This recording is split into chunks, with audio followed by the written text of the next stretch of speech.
네, 서울 강남 재건축 아파트에서 이주를 앞두고 서로의 집에 새들어 사는 수상한 전세 맞교환이 이루어지고 있다는 소식 전해드린 바 있는데요.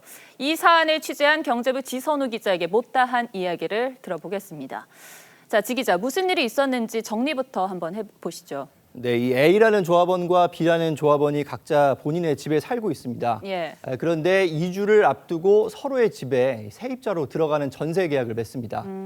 그 후에 A와 B가 각각 이 세입자에게 돌려줄 임대 보증금이 필요하다면서 조합으로부터 대출을 받았습니다. 이렇게 이례적인 계약을 하면서까지 대출을 받은 데는 이유가 있지 않겠습니까? 네, 이 재건축을 가려면 이주를 해야 되는데 이 비용을 마련하기 위한 목적으로 보고 있습니다.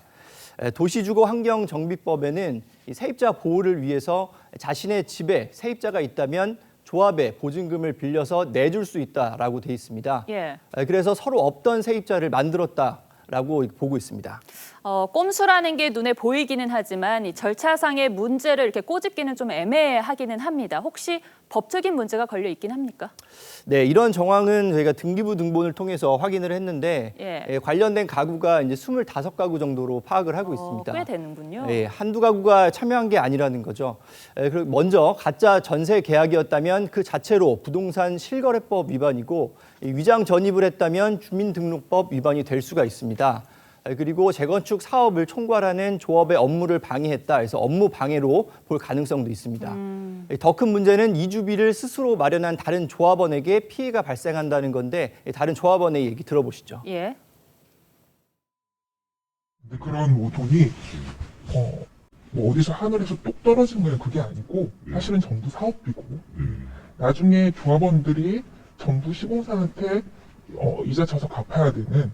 근데 이제 이런 분들이 미리미리 뭐 가짜 전세 계약서를 써서 원래는 받으실 수 없는 그런 이제 대출에 대한 그런 이득 챙기시고 뭐 이주 인센티브도 챙기고.